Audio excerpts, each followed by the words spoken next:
Breaking news చూస్తున్నారు. యుద్ధంలో Trump ఓడిపోయాడు. ఇది నేనంటున్న మాట కాదు, ఏకంగా ప్రపంచం మాట్లాడుకుంటున్న మాట.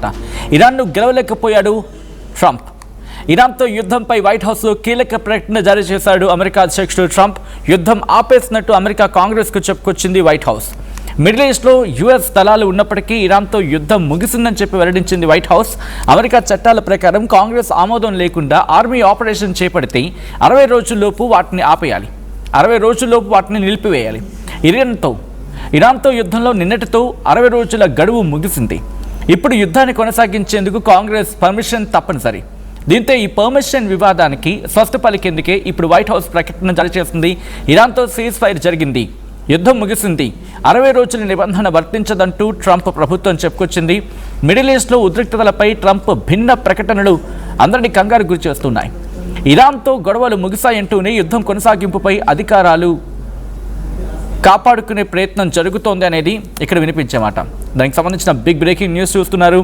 ఇంట్రెస్టింగ్ డెవలప్మెంట్స్ ఇవన్నీ కూడా బ్యాక్ టు బ్యాక్ డెవలప్మెంట్స్ కింద మాట్లాడుకుంటున్న క్రమం. మరి ముఖ్యంగా ట్రంప్ కాంగ్రెస్కి ఏం చెప్పుకొచ్చారంటే సీజ్ ఫైర్ అర్థం ఏంటంటే ఇక్కడ ఒక మాట మాట్లాడుకోవాలి. కాల్పుల విరమణ గురించి మాట్లాడారా, లేకపోతే మరి ముఖ్యంగా వారెన్స్ అంటూ చెప్పుకొచ్చారా? Is ceasefire or war ends? దీని గురించి మాట్లాడుకున్నాం. అయితే ట్రంప్ ఏమన్నారంటే కాంగ్రెస్కి సీజ్ ఫైర్ ఉంది, దాని అర్థం ఏంటి? మీ అప్రూవల్ ఏం అవసరం లేదు, ఎటువంటి అప్రూవల్ అవసరం లేదు ఇరాన్ యుద్ధానికి అని చెప్పి. అంటే యుద్ధం కొనసాగింపే, యుద్ధం ఒక విధంగా చెప్పాలంటే కొనసాగింపే. అట్ ద సేమ్ టైం యుద్ధం ట్రంప్ భాషలో చెప్పాలంటే ఆగినట్టే.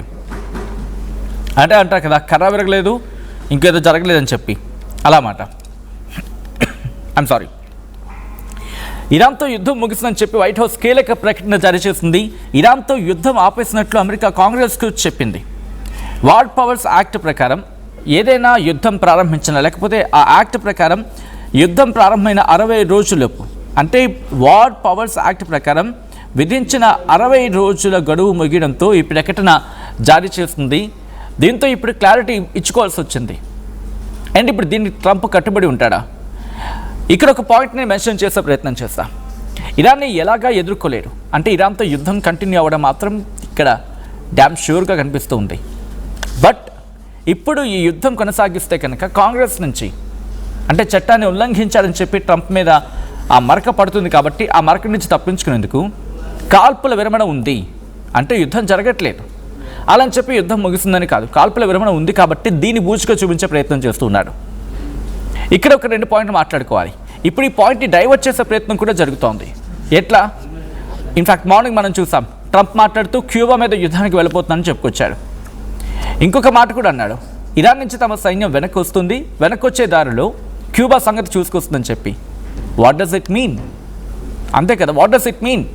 యుద్ధం అయితే ముగిసింది, బట్ ఆ ముగిసింది అనే పదం మాత్రం వాడడు. రిటర్న్ వస్తుంది, వచ్చినప్పుడు క్యూబా పనిచేసేసుకుంటుందని చెప్పుకొచ్చాడు. That shows what's Trump intention is clearly and purely. ఇక్కడ మాట్లాడుకోవాల్సిన సందర్భం, అబ్రహం లింకన్ని తీసుకొచ్చేస్తున్నాడు. అబ్రహం లింకన్ రిటర్న్ వస్తున్నప్పుడు తన పనిని చూసుకొస్తుంది, క్యూబా సంగతి చూసుకొస్తుందని చెప్పి.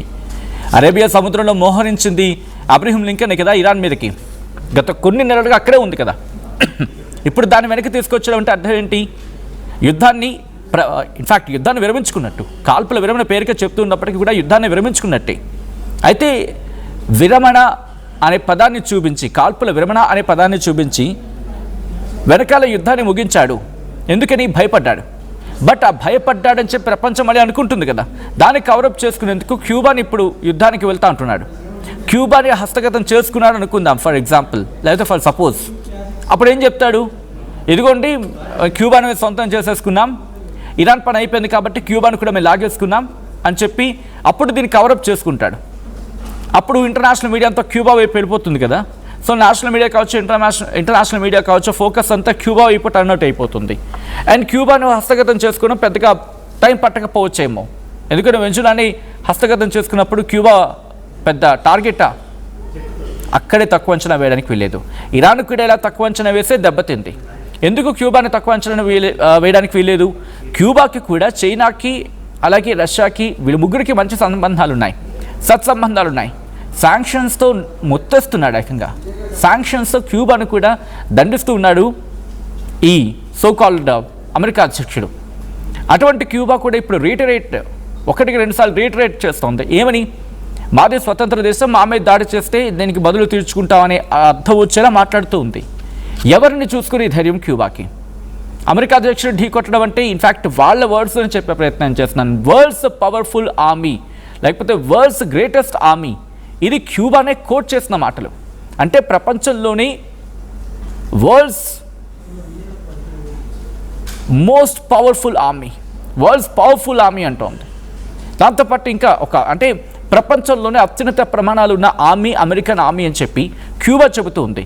అటువంటి క్యూబా అమెరికాను ఎదుర్కోగలదా? అక్కడ అర్థమవుతుంది కదా, ఎదుర్కోలేదు.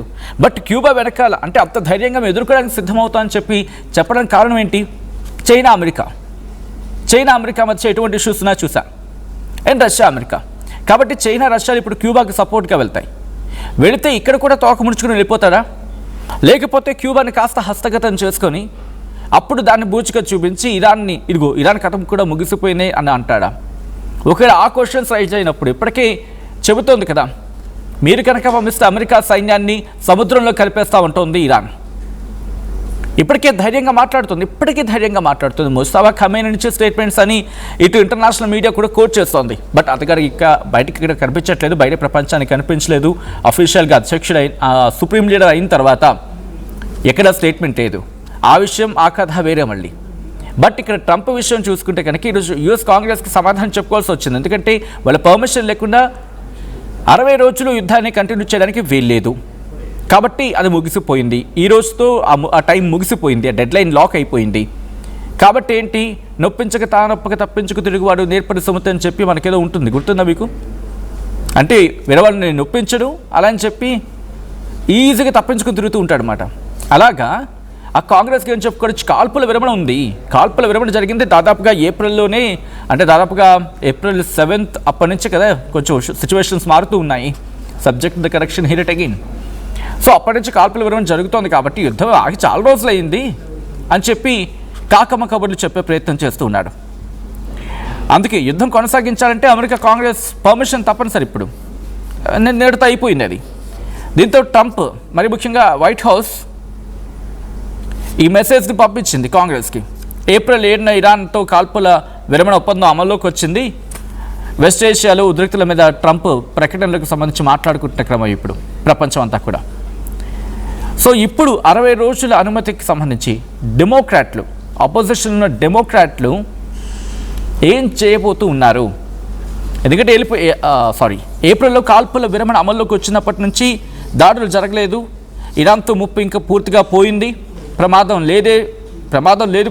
ప్రమాదం పొంచి ఉందా అంటే బిగ్గెస్ట్ క్వశ్చన్ మార్క్. ప్రమాదం అయితే ఏం లేదు, మేము చూసుకుంటాం దాన్ని.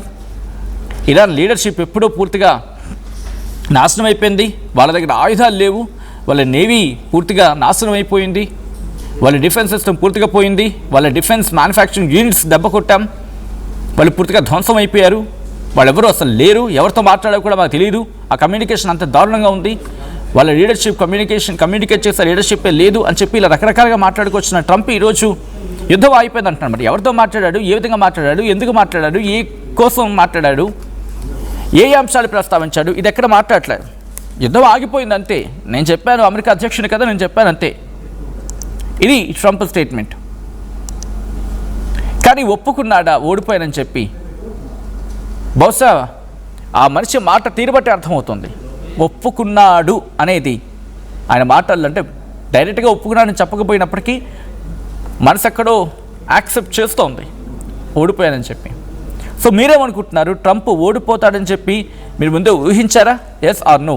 ఇప్పటికే చాలామంది పోల్ చేయడం జరిగింది. అరౌండ్ 90% ఎస్ అంటున్నారు. అండ్ మీరేమనుకుంటున్నారు? ఈ యుద్ధం ఎక్కడితో ఆగిందనుకుంటున్నారా, కంటిన్యూ అయ్యే అవకాశాలు ఉన్నాయా? మీ అభిప్రాయం ఏంటి? కామెంట్ చేసే ప్రయత్నం చేయండి. బట్ బిఫోర్ దట్, ఈ కథనం మిమ్మల్ని కాస్త కలవరపరచవచ్చు. అయితే మిమ్మల్ని కలవరపాటు గురి చేయడం ఆర్టీవీ ఉద్దేశం కాదు. కానీ ఇటువంటి కథనాలు చూసినప్పుడు కాస్త కలవరపాటు గురి అవకాశం ఉంటుంది. కాబట్టి దీనికి సంబంధించిన జాగ్రత్తలు తీసుకోవాలని ఆర్టీవీ సూచించడం జరుగుతుంది. This is disturbing content. Video description is highly advised.